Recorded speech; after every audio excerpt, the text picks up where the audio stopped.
মায়ার নবী সাহাবায়ে কিরামদের ডেকে বলেন, রে সাহাবায়ে কিরাম, মানুষ দুনিয়াতে যতই সুন্দর বাড়ি বানাক না কেন, বাড়ির ইট দিয়ে বাড়ি বানায়, ইট সিমেন্ট রড দিয়ে বাড়ি বানায়, আল্লাহ পাক জান্নাতের ভিতর মানুষের জন্য যেই বাড়ি বানাবে, একটা ইট হবে রূপার আর একটা ইট হবে স্বর্ণের, মিশক আম্বারা দিয়ে গাঁথনি হবে ওই বাড়িটা। বাড়ির পরিমাণ আমার আল্লাহ এত বড় দূরত্ব বানাবেন।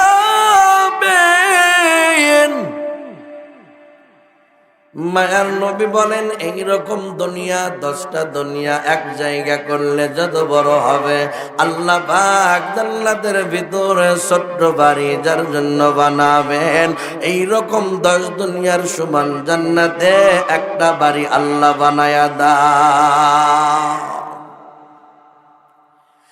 আল্লাহ পাক এত বড় একটা বাড়ি জান্নাতের ভিতরে বান্দার জন্য বানাবে। প্রত্যেকটা মানুষ সুন্দর বাড়ি বানায়া বাড়িতে সুস্বাদু ফলের গাছ লাগায়, ঠিক কিনা বলেন? ভালো আমের গাছ লাগায়, লিচু গাছ লাগায়, পাইনাপেল গাছ লাগায়, উন্নত জাতির কলা গাছ লাগায়, সুন্দর সুন্দর বাগান করে, তার কারণ বাড়িটাই নাম দেয় বাগান বাড়ি, ঠিক কিনা? আল্লাহ পাক জান্নাতের ভিতর বাড়ি বানায়া বান্দার জন্য এমন ফলের গাছ বানাবে। মায়ার নবী বলেন, মানুষ বিল্ডিং এর ছাদের উপরও গাছ লাগায় কি লাগায় না? প্রত্যেকটা গাছের গোড়া থাকে নিচের দিক আর আগা থেকে উপরের দিক। আল্লাহ পাক জান্নাতের ভিতর মানুষের জন্য যেই গাছ লাগাবে, প্রত্যেকটা গাছের গোড়া থাকবে উপরের দিক আর গাছের আগা থাকবে নিচের দিক।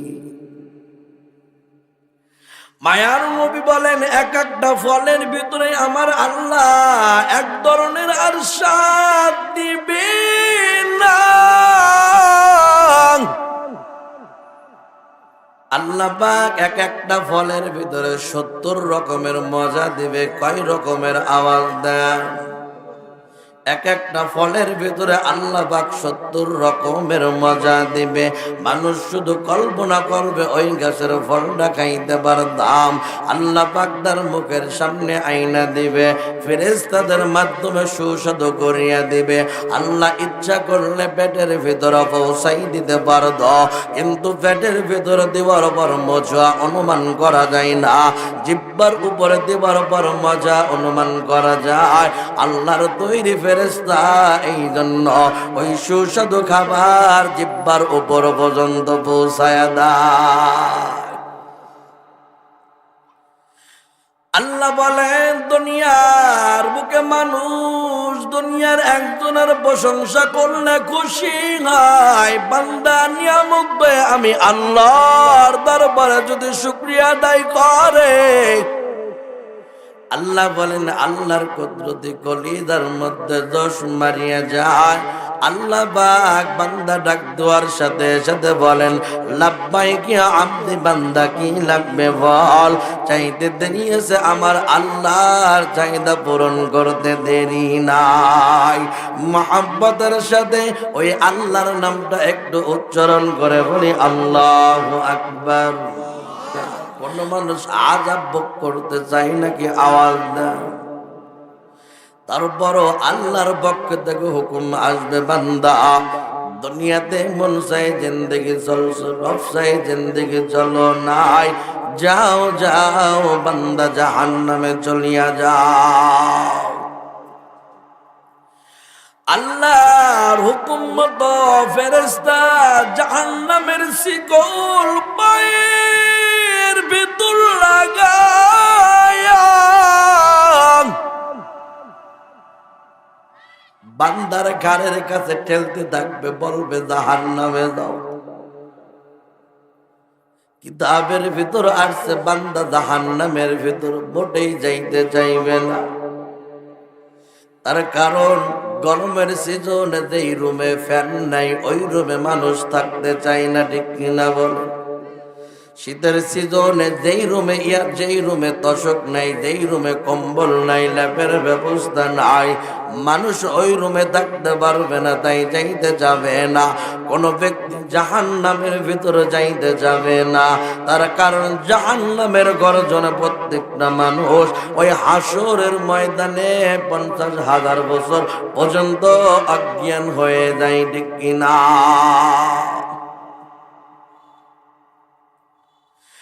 আল্লাহ পাক আবার ঘোষণা করে বলবেন, আমদাসুন ইয়াউমা আইয়ুহাল মুজরিমুন।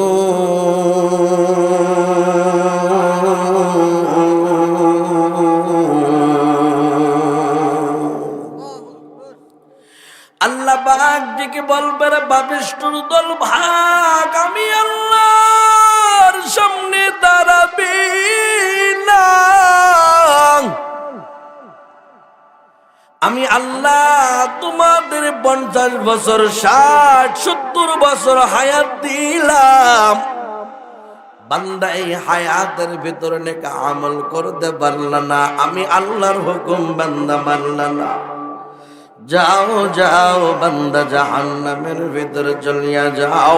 বান্দা কোন রকম জাহান্নামে যাইতে যাবে না। এইদিকে ফেরেশতা বান্দার পায়ের ভিতর শিকল লাগাইয়া জাহান্নামে টানিবে। বান্দা ওই সময় কলিজা ভরা দরদ নিয়ে আমার আল্লাহর দিকে বারবার মায়ার নজরে তাকাইবে। দুনিয়ার বুকেও কোনোদিন কেউ কাউকে চিনে না, বাজারে গিয়ে নতুন দেখা, মার্কেটের ভিতরে গিয়ে নতুন দেখা হয়ে গেছে। দেখবেন জীবনে কোনোদিন পরিচয় না, চোখের পলক একবার পড়ছে, আবার যদি বারবার ফিরে ফিরে তাকায়, ওই তাকানের ভিতরে মহাব্বত তৈরি হয়, ঠিক কিনা? বান্দা হাসরের ময়দানে দিকে বারবার আমার আল্লাহর দিকে মায়ার নজরে তাকায়। ওই তাকানোর সময় আমার আল্লাহর কুদরতি কলিজায় জোশ মারিয়া যায়। আল্লাহ পাক ফেরেশতাকে ডেকে বলেন, ও ফেরেশতা, বান্দার নেক আমলে দেখো কোন নেকে আছে নাকি, আমার বান্দাকে জান্নাতের মেহমান বানায় দাও। ফেরেশতা নেকি ওজন করে বলবে, আল্লাহ আপনার বান্দার তো কোনো নেকি নাই। নেক আমল ফিরে আবার রিপ্লাই দিবে, দেখবে কোনো নেকি নাই, কিভাবে জান্নাতের মেহমান বানাবো? ফেরেশতা আবার হুকুম করে বলবে, ও ফেরেশতা দেখো আমার বান্দাকে কোনো কায়দায় জান্নাতের মেহমান বানানো যায় কিনা। ফেরেশতা আবার আল্লাহকে ডেকে বলবে, আল্লাহ বান্দার তো কোনো নেক আমল নাই, কিভাবে জান্নাতের মেহমান বানাবো? আল্লাহ পাক ফেরেশতার হাতে সাদা এক টুকরা কাগজ ধরায় দেবেন। ও ফেরেশতা এই কাগজের টুকরাটা বান্দার নেক আমলের ভিতর ভাজা মিজানের পাল্লাই দিয়া দাও। সাদা এক টুকরা কাগজ বান্দার নেক আমলের ভিতর বাজানোর পর কিতাবের ভিতর আসছে আল্লাহর কুদরতি রহমতে বান্দার নেক আমল সাথে সাথে মিজানের পাল্লা ভারী হয়। আল্লাহ পাক ওই ব্যক্তিকে সাথে সাথে জান্নাতের মেহমান বানায়া দেয়। ফেরেশতা প্রশ্ন করে বলে, আল্লাহ আপনার বান্দার তো কোনো নেকি নাই, ও আল্লাহ, আপনি কিভাবে আপনার বান্দাকে জান্নাতের মেহমান বানাইলেন? সাদা এক টুকরা কাগজ দিলেন, ওই কাগজের ভিতরে এমন কি লেখা আছে? ওই কাগজের ভিতর কার সুপারিশ করা আছে রে আল্লাহ? আল্লাহ পাক ডেকে বলেন, ও ফেরেশতা, ওই কাগজের ভিতর তো প্রধানমন্ত্রীর সুপারিশ না, ওই কাগজের ভিতর তো খালেদা জিয়ার সুপারিশ না, শেখ হাসিনার সুপারিশ না, ডক্টর ইউনূসের কোনো সুপারিশ না, বারাক ওবামার সুপারিশ না, ডোনাল্ড ট্রাম্পের কোনো সুপারিশ না। ও ফেরেশতা, আমার বান্দা কুন্দার দিয়া নূরে মদিনা মাহফিলে আসিয়া উনি যাবার দরদ নিয়ে আমি আল্লাহকে আল্লাহ বলে ডাক দিছে। ওরে ফেরেশতা, আমি আল্লাহ, ওই আল্লাহ বলা ডাকটা বান্দার জন্য সংগ্রহ করে রাখলাম। ওই আল্লাহ বলা ডাক আমি আল্লাহর কাছে এত দাম, এত দাম। আমি আল্লাহ এই হাসরের ময়দানে বান্দার এই ডাকটা সংগ্রহ করে রাখলাম। আমি আল্লাহকে আল্লাহ বলার জন্যে আজকে এই হাসরের ময়দানে আমি আল্লাহ আমার বান্দাকে বেহিসাব জান্নাতের মেহমান বানায় দিলাম। আল্লাহ আল্লাহ क्या मुबारक नाम है, अल्लाह अल्लाह आशिकों का काम है, अल्लाह अल्लाह ईसो शीरीन से दो नाम, शीर शद हरमी गुनत जहन्नम तमाम। নবীর উম্মতের দল আল্লাহ পাক আমাদেরকে জানাই দিয়ে বলতেছেন, আমা আরসালনাকা ইল্লা রাহমাতান লিল আলামিন। আল্লাহ পাক মায়ার নবীকে বলেন, ও নবী, আপনি জানাই দেন আমি আল্লাহ আপনাকে দুনিয়ায় বানাইলাম একমাত্র তামাম দুনিয়ায় যত মাখলুকাত আছে সমস্ত মাখলুকাতের জন্য আমার আল্লাহ আমার নবীকে রহমত স্বরূপ হিসেবে বানাইছেন, ঠিক কিনা? আল্লাহ পাক আমার নবীকে কেমন পাওয়ার দিয়ে আমার আল্লাহ বানাইলেন। আবু জাহেল, উতবা, সাইবা, ফিরাউন, নমরুদ তাদের থেকেও বড় বড় বেঈমানরা আমার নবীর বিরোধিতা করছে, কিচ্ছু করতে পারে নাই, ঠিক কিনা বলেন? গ্রাম্য ভাষায় একটা কথা আছে, কপাল পোড়া দাওয়াতে গেলেও পাই মরিচ পোড়া। আল্লাহ যদি কাউকে হিদায়াত না দেয়, নবীকে পাওয়ার পর যারা ঈমান আনে নাই, এর থেকে বড় কপাল পুরা আর দুনিয়ায় নাই, ঠিক কিনা? আবু জাহেল তাকে জ্ঞানীদের পিতা বলা হতো, যার নাম ছিল আবুল হাকিম। আবু জাহেল এক সময় নবীকে যে বলতেছে, ও মুহাম্মদ, আমার হাতের ভিতরে কি আছে বলতে পারো নাকি দেখি? যদি বলতে পারো তাহলে আমি কালেমা পড়ে মুসলমান হয়ে যাব। মায়ের নবী বলতেছেন, তোমার হাতের ভিতরে কি আছে আমি বলবো নাকি তোমার হাতের ভিতরে যা কিছু আছে তিনি কথা বললে খুশি হবা? আবু জাহেল বলতেছে, শুনতে পারলে আর দেখে লাভ কি? কানেই আগে শুনি, চোখেই আগে দেখে নেই। মায়ার নবী বলতেছেন, আবু জাহেলের হাতের ভিতরে কি আছে আল্লাহর হুকুমে কথা বল।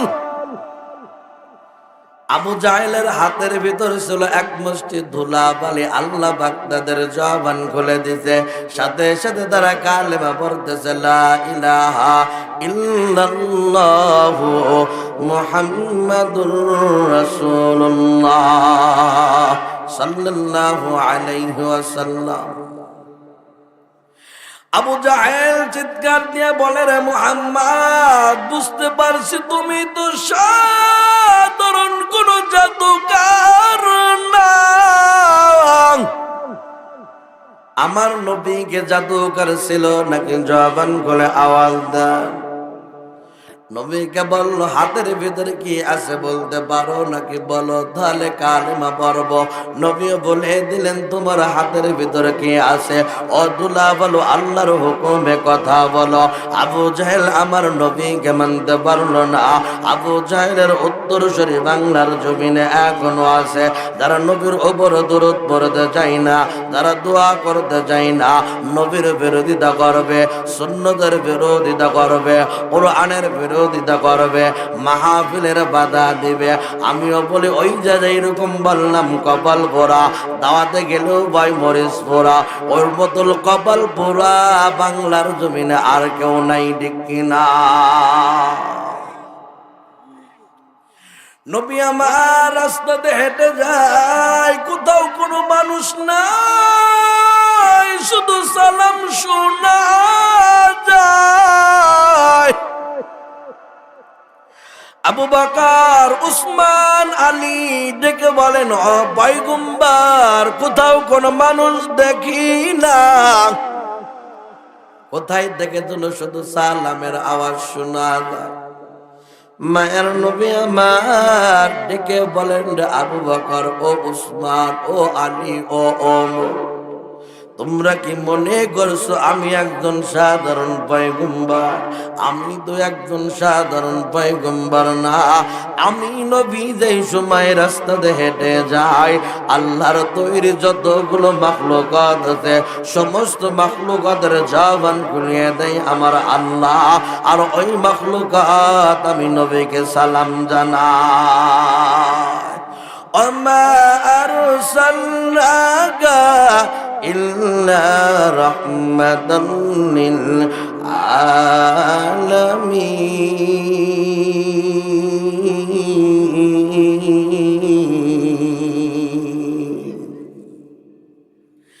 আল্লাহ পাক আমার নবীকে এমন রহমত স্বরূপ হিসেবে দুনিয়ায় বানাইলেন। এই নবী শুধু দুনিয়া না, পরকালেও আমাদের কথা ভুলেন নাই, ঠিক না? আল্লাহ পাক সূরাতুল হজের ভিতরে বলতেছেন, ইয়াউমা তারাউনাহা তাযহালু কুল্লু মুরদিআতিন আম্মা আরদাআত ওয়া তাদাউ কুল্লু যাতি হামলিন হামলাহা ওয়া তারান নাসা সুকারা ওয়া মা হুম বিসুকারা ওয়ালাকিন্না আযাবাল্লাহি শাদীদ।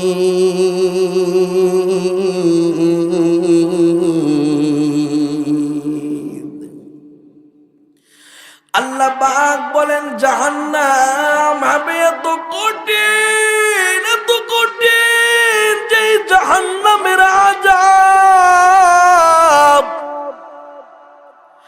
হাসরের ময়দান হবে এত কঠিন, যে কঠিন ওই সময় কেউ দাঁড়াইতে পারবে না। আল্লাহ পাক তাই বলেন, হাসরের ময়দানটা হবে এত কঠিন, মাথার উপরে থাকবে সূর্য, সূর্যের তাপে মাথার মগজগুলো টকবক টকবক করে জমিনের ভিতর পড়বে, মাথার মগজগুলো ভাতের মারের মতো টাস টাস করে পড়তে থাকবে। প্রত্যেকটা মানুষ হেলিতে আর দলিতে থাকবে, মনে হবে তারা নেশাগ্রস্ত, কিন্তু না, তারা আযাবের তাড়নায় উন্মাদ হয়ে যাবে। গর্ভধারিণী মা গর্ভপাত করে ফেলবে, চুল পরিমাণ মায়ে বুঝতে পারবে না। ওই জাহান্নামের আযাবের সময় প্রত্যেকটা মানুষ সিজদায় পড়িয়া যায়, সিজদায় পড়িয়া সবাই আনাফসি আনাফসি করবে। ইয়া নাফসি করতে থাকবেন। নবীরা পর্যন্ত 50,000 বছর পর্যন্ত অজ্ঞান হয়ে যাবে, তারপরও প্রত্যেকটা নবীরা এইরকম করবে, শুধু ইয়া নাফসি করবে। আমার আপনার নবী সাইয়্যিদুল মুরসালিন খাতামান নবিয়্যিন রাহমাতুল লিল আলামিন হায়াতুন নবী আমার উম্মতের দরদ নবী আমার হযরত মুহাম্মদ মুস্তাফা সাল্লাল্লাহু আলাইহি ওয়াসাল্লাম, তিনি একমাত্র কান্না করবেন আর শুধু বলবেন রব্বি হাবলি ইয়া উম্মতি, রব্বি হাবলি ইয়া উম্মতি। ঠিক না? ওই সময় প্রত্যেকটা মানুষ চলে যাবে আমাদের আদি পিতা আব্বাজান আদম নবীর কাছে, যাই বলবেন ও আমাদের আদি পিতা আব্বাজান, ও আব্বা আপনি আল্লাহর কাছে সুপারিশ করেন, আল্লাহ যেন তাড়াতাড়ি হাসরের ময়দানের ভিতর শুরু করিয়া দেয়। আদি পিতা আব্বাজান আদম নবী আল্লাহর সামনে যাইতে যাবেন না, তার কারণ তিনি বলবেন আল্লাহ পাক এতটা আজব গজব এই মুহূর্তে দিছে। আল্লাহ যত বড়, আল্লাহর মায়া ও দয়া তত বড়, আল্লাহ যত বড়, আল্লাহর আজব গজব তত বড়। এই হাসরের ময়দানে আমি এখন আল্লাহর সামনে যাব না। প্রত্যেকটা মানুষ তালাশ করবে কোথায় জাতির পিতা ইব্রাহিম খলিলুল্লাহ। জাতির পিতার নাম কি? জবান খুলে আওয়াজ দেন। সবাই বললেন না? লজ্জা লাগতেছে? জাতির পিতার নাম হলো ইব্রাহিম খলিলুল্লাহ। সন্তান যদি বাবার নাম ভুলে যায় সে জারক সন্তান, জোরে সরে বলেন ঠিক কিনা? সন্তান যদি বাবার নাম বলতে লজ্জা পায় সে কুলাঙ্গার সন্তান, জাতির যত নির্লজ্জ সন্তান, জোরে সরে বলেন ঠিক কিনা? তাহলে আমাদের জাতির পিতাকে, জাতির পিতা ইব্রাহিম খলিলুল্লাহ, জাতির পিতা ইব্রাহিম খলিলুল্লাহকে মানার জন্য যদি আমাদের ফাঁসির কাছে ঝুলতে হয় ঝুলব, যদি বুলেটের সামনে যেতে হয় যাব, তারপরেও জাতির পিতা ইব্রাহিম খলিলুল্লাহ ছাড়া অন্য কাউকে মানি না, জোরে সরে বলেন ঠিক কিনা? জাতির পিতা আমাদের তাহলে কে? ইব্রাহিম খলিলুল্লাহ। সবাই চলে যাবে ও আমাদের জাতির পিতা ইব্রাহিম খলিলুল্লাহ আল্লাহর কাছে সুপারিশ করেন, আল্লাহ যেন তাড়াতাড়ি বিচার কার্য শুরু করিয়া দেয়। জাতির পিতা ইব্রাহিম খলিলুল্লাহ ডেকে বলবে সন্তানের দল আল্লাহর সামনে যাব না।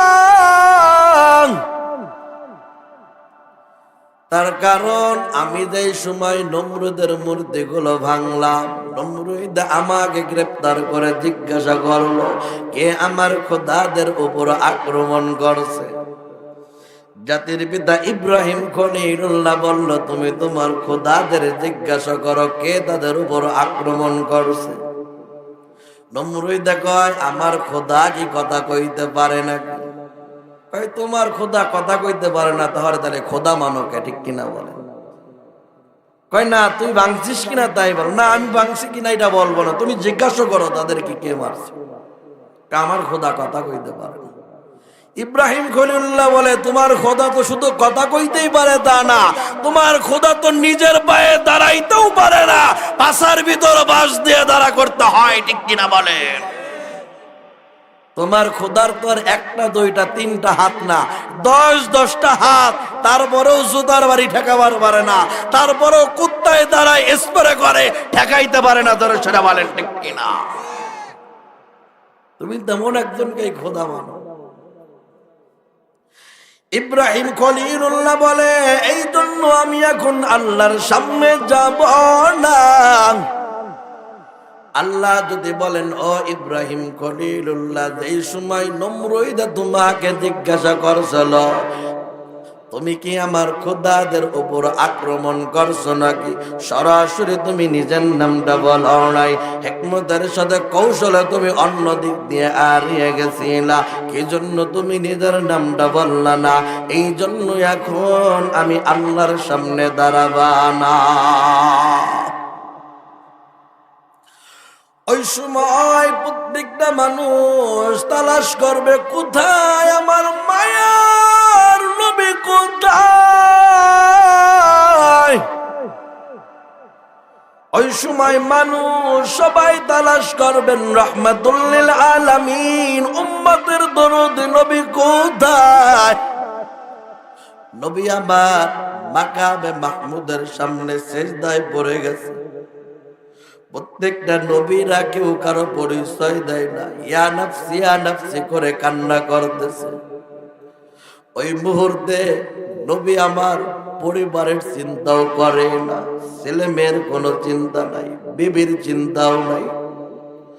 নবী আমার মাকামে মাহমুদের সামনে হাসরের ময়দানে সিজদায় পড়ে কান্না করে বলতেছেন, রব্বি হাবলি ইয়া উম্মতি, রব্বি হাবলি ইয়া উম্মতি। আল্লাহু আকবার। নবী কান্না করতেছেন, জিবরাইল আমিন ডেকে বলেন, পয়গম্বর আপনি কান্না করলে আমি জিবরাইল আপনার কান্না সইতে পারি না। মায়ার নবী আমার সিজদা থেকে মাথা ওঠান না, জান্নাতের জবান খুলে দিলেন, আল্লাহ জান্নাত আল্লাহকে ডেকে বলে, রে আল্লাহ মায়ার নবীর কান্না থামান। মায়ার নবী হাসরের ময়দানে কান্না করলে আমরা সইতে পারি না। জিবরাইল আমিন আল্লাহকে ডেকে বলে, রে আল্লাহ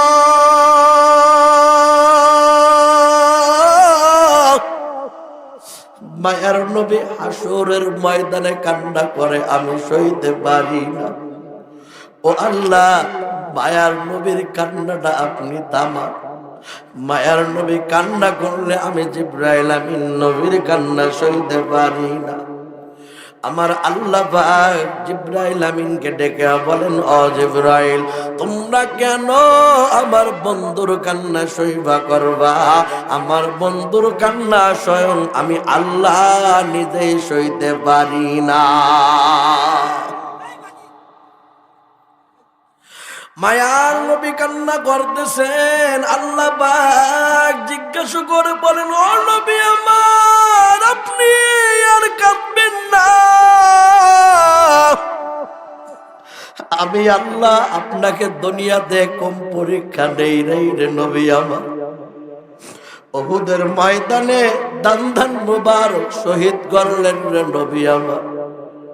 ওই বেঈমানের দল আপনাকে চিনে নাই, আপনাকে পাগল বলিয়া আখ্যায়িত করিয়া যুবকদের হাতে পাথর তুলে দিছে, আপনার শরীরে পাথর নিক্ষেপ করছে রে নবী আমার। নবী আমার যুদ্ধের ময়দান থেকে হাঁটতে পারেন না, নবীর মাথার ভিতরে আঘাত। নবী জাবালে নূর পাহাড়ের উপর একটু রেস্ট নেন, নবীর মাথা থেকে রক্ত মুবারক বের হয়ে বাইর জুতা মুবারক আটকে যায়, নবীর শরীর থেকে একটু রক্ত বের হয়, জাবালে নূরের উপর পড়ে। আল্লাহ পাক ওই পাহাড়ের নাম কিয়ামত পর্যন্ত রাখিয়া দেয়। হাজী সাহেবরা হজ করতে গেলে জাবালে নূর পাহাড় দেখে, ঠিক কিনা? নবী কান্না করতেছেন, আল্লাহ পাক বলেন, ও নবী আপনি আর এখন কাঁদবেন না, আপনাকে আমি আল্লাহ এই যে হাউজে কাউসারের মালিক বানাই দিলাম। ও নবী এই জানেন আপনি হাউজে কাউসার, আপনি হাউজে কাউসার পানি পান করাই দেন আপনার উম্মতদের। আমি আল্লাহ আপনাকে এই হাউজে কাউসারের মালিক বানায় দিলাম। নবী আমার হাউজে কাউসার পানি নিয়ে উম্মতদেরকে ডেকে বলবে, উম্মত আয় আয় আয়। নবী ও উম্মতের দিকে আগাইবেন, উম্মত ও নবীর দিকে আগাইবে। সন্তান বাড়িতে আসে, বাবা 3 বছর পর যেই সময় বাড়িতে আসে, সন্তানদের কোলের ভেতর নিয়ে বাবা আনন্দের সহিত কান্না করিয়া দেয়, বাবা মা তাদের বুকের ভিতর নিয়ে কান্না করিয়া দেয়, ঠিক কিনা বলে? উম্মতকে নবী আমার অনেক দিন পর কাছে পেয়ে আনন্দের সহিত উম্মতদের ডাকতেছেন। উম্মত নবীর দিকে দৌড়ায়। আল্লাহ পাক অটোমেটিকলি তাদের সামনে কুদরতি ভাবে একটা দেওয়ালের ব্যবস্থা করিয়া দেয়। নবী আমার আবার কান্না করে বলতেছেন, আল্লাহ আপনি আমাকে হাউজে কাউসারের মালিক বানাইলেন, ও আল্লাহ আপনি আবার আমার সামনে দেওয়ালের ব্যবস্থা কেন করলেন রে আল্লাহ? আমি তো আমার উম্মতদেরকে চিনতে পারছি না, দেখতে পারছি না, কিভাবে আমি তাদের পানি পান করাবো? আল্লাহ পাক মায়ার নবীকে বলবেন, রে ও নবী আমার, আপনার সামনে যতগুলো উম্মত হাজির, এর ভিতরে সবাই তো আপনার আশিকে রাসূল না, এর ভিতরে অনেক মুনাফিক মুসলমান আছে, ঠিক কিনা? ও নবী, এর ভিতরে সবাই আপনার মহব্বতে যুদ্ধের ময়দানে যাই নাই। অনেকেই আছে গনিমতের মাল নেওয়ার জন্য যুদ্ধের ময়দানে গেছে। ও নবী আমার, এর ভিতরে সবাই আপনাকে মহব্বত করে নাই। অনেকেই নির্বাচনের সময় মাথায় টুপি পরিধান করছে, আসলে তো তারা নির্বাচনের সময় টুপি পরিধান করছে, আপনার মহব্বতে তারা মাথায় দেয় নাই। এমনও দেখা যায় একই আসরের নামাজ নির্বাচনী ক্যান্ডিডেট পাট মসজিদে গিয়ে আদায় করে, ঠিক কিনা? ও নবী আমার, এমন মানুষ দুনিয়াতে অভাব নাই, যারা হিন্দুদের পূজায় গিয়া কপালের ভিতর তিলক লাগায়, আবার হজ করতে গিয়ে যারা হিজাব পরিধান করে, রাজনৈতিক মঞ্চে তারা বক্তব্য দিয়ে বলে ধর্ম যার যার, উৎসব সবার। ও নবী আমার, এরা আপনাকে মহাব্বত করে না, জনগণের মহাব্বত, জনগণের ভোটের জন্য, দুনিয়ার স্বার্থ হাসিলের জন্য এমন কথা বলে। ও নবী আমার, আপনি সবাইকে হাউজে কাউসার পানি পান করাইবেন না। আপনার আশিকে রাসূল আর খাঁটি উম্মত যারা, তাদের চেহারার দিকে তাকান, আমি আল্লাহ কুদরতি ভাবে নূর চমকায় দিলাম, আপনি তাদেরকে হাউজে কাউসার পানি পান করায়া দাও। নবী আমার অনুমতি পেয়ে উম্মতদের বলবেন, উম্মত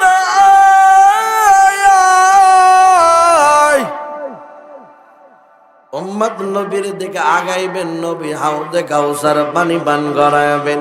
কিতাবের ভিতর আসছে দুধের থেকে অধিক পরিমাণ সাদা, মধুর থেকে অধিক পরিমাণ মিষ্টি হবে, এমন হবে হাউজে কাউসারের পানি, যে জীবনে একবার পানি পান করবে তার আর কোনোদিন পানি পিপাসা লাগবে না। আল্লাহ পাক এমন নবীর উম্মত আমাদেরকে এই দুনিয়ায় বানাইলেন।